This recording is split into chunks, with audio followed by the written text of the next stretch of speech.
Hello and welcome to Capacity TV. I'm delighted to be joined today by Vincent from BICS.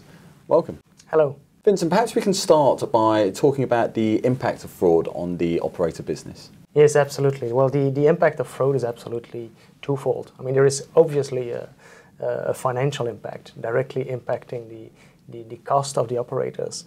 What we don't see is that they will not disclose exactly what the impact of fraud was on their P&L, obviously. What we do know is that the industry in its whole has an impact of 46.3 billion USD yearly, right, which is huge, which may impact the operators as to 6% of their revenue. So that's a huge point financially.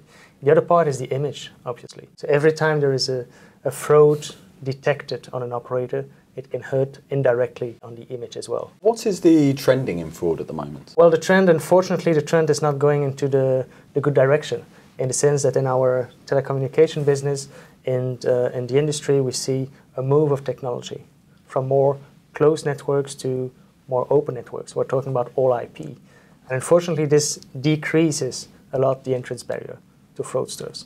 So what we have been doing at BICS also is creating this awareness inside the i3 Forum. i3 Forum is there to migrate people, to help people migrating to IP, but we are sharing there a specific work stream that is helping to tackle the fraud issues into this migration, to work as a team in the industry to fight against this. And what do you think are the potential savings, if you can detect fraud earlier? Well, the savings are difficult to calculate, and it's always more difficult to make a business case based on potential savings than on additional revenue, obviously. However, what we do think when we refer back to the 6% of the revenue, and the experience we have is that we could certainly tackle 50% of this loss. So Vincent, perhaps you can talk to us about what can be done to actually tackle fraud at the moment. Well, tackle fraud, the most important thing to do is to prevent fraud in advance, obviously.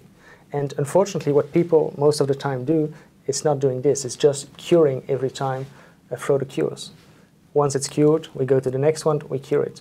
Actually, what we need is really an end-to-end protection. So what does BICS actually do to prevent fraud and detect fraud? Well, actually in this end-to-end protection, what we can do, obviously we are not a retail operator, so we are not tackling directly the end user. But what BICS has, and the unique thing, is that we have a lot of data. So we are transiting a lot of voice, a lot of signaling, messaging, and with all this information, you can correlate and get some patterns out of that can help people to build this end-to-end fence I was talking about. So perhaps you can give us just a bit more detail on the actual solutions that BICS are offering in this area. Yes, absolutely. We have several solutions. So we can, from the messaging, we are doing SMS firewalling, also on the bypass fight. So a lot of people are suffering from their termination being bypassed. We have specific solutions with regard to that as well.